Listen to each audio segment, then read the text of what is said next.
To discuss further, we're joined by economist from ETM Analytics, George Glynos. Great to have you with us, George. Thank you. So Jill's departure first, is it a surprise? Is it a sad loss? I think it did catch the market a little bit by surprise. We thought that she would stand for a second term, so the fact that she didn't was a little bit surprising. We thought that we might have picked something up on it a little bit sooner than the market did, but she kept... She's poker face. She kept a good secret there on that one. So we've been interacting with her in various fora over the past a few months, and there was no indication of it at the time. So I think there was a little bit of a surprise, but in truth, I think there's a good structure at the Reserve Bank there. So in terms of continuity, of philosophy, of process, of thought, I think that continues. I don't think that the departure of one individual necessarily changes the functioning of an entire monetary policy committee. And there's some long-standing individuals there with a tremendous amount of institutional memory that would be able to steady the ship, so to speak. So the rand weakened a little bit. Is there some uncertainty, or could that be completely unrelated?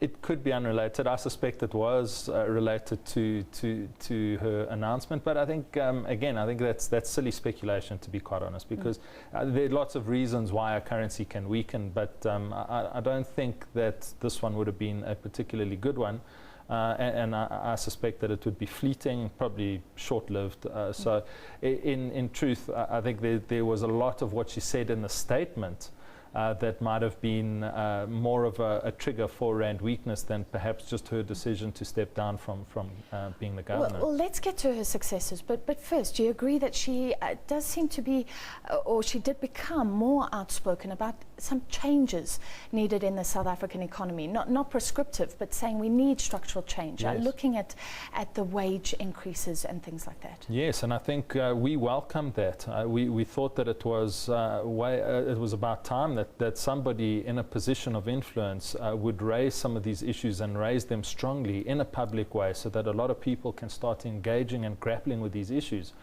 She constantly looked towards some of us economists to try and take that message across and to actively contribute towards the debate around these issues. So she encouraged that, and I think that is a credit to her. Whether or not the lack of action from government in many of these respects had anything to do with her decision is at this point pure speculation, but I have heard that quoted as potentially one of the reasons why perhaps she had reached the point of some frustration, where she felt that she had done as much as she felt that she could do at the Reserve Bank moving on. Who knows? It is speculative at this point. Is there speculation about frustration with the Reserve Bank itself, that it's been quite conservative? It's mainly targeted inflation, although lately there's a bit of a broader scope looking at growth as well. Yeah. Some would say we need to look more at growth and poverty and what the Reserve Bank can do. Yeah, look, as far as we're concerned, we think the Reserve Bank has done more than enough. In fact, the problem in this country is definitely not the level of interest rates. Interest rates are low. We're running negative real interest rates. In fact, I could build you quite a strong argument for why interest rates, generally speaking, should have been higher than they are right now. So they've definitely pandered to the growth argument. I don't believe that our growth troubles are the result of interest rates being too high, which is why I think Jill Marcus, through the course of time, raised a lot of these structural issues, because she knew full well that monetary policy could only take things so far, and that ultimately, if we were going to deal with South Africa's growth issues in a more sustainable way, that we needed to tackle a lot more than just the level of interest rates. The level of interest rates can prop things up temporarily, and it does so through the accumulation of debt and credit extension, which in and of itself is problematic longer term.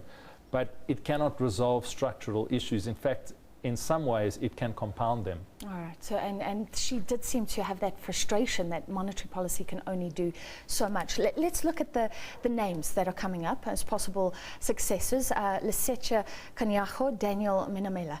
Yeah. What do you know about those two? So Daniel, we've known for a very long time. In fact, both gents we've known for a very long time, and both come with a very high pedigree. Lesetja comes from a similar sort of background to Jill in a way, in that he's also operated in the Treasury environment. and is very well versed in all matters financial when it comes to South Africa. Daniel has been a long-standing member of the Reserve Bank and worked his way through the financial markets department all the way up to the position where he is right now. Both men of high intellect, both respected. So if either one of them were to become a governor, I think the markets would probably feel quite at ease with both gents. I suspect that they would carry on the interactive process that Jill Marcus fostered through the course of the past few years in encouraging debate between economists and the Reserve Bank, encouraging us to talk and discuss some of these issues. And communicating more to the public as well. Quite right. So there was a lot of transparency that I think Jill Marcus brought into the Reserve Bank's processes, and I suspect that both those gentlemen would probably want to continue in that vein. Well, thank you so much for joining us tonight. That was economist George Glynos, and we were looking back after Jill Marcus announcing, somewhat surprisingly today, that she will be leaving when her contract expires in November. Well, the all share, let's look at the markets, jumped up today. The banks in the lead, the rand weakening to 11.05 to the dollar since that MPC meeting. Let's take a quick look at your main financial indicators.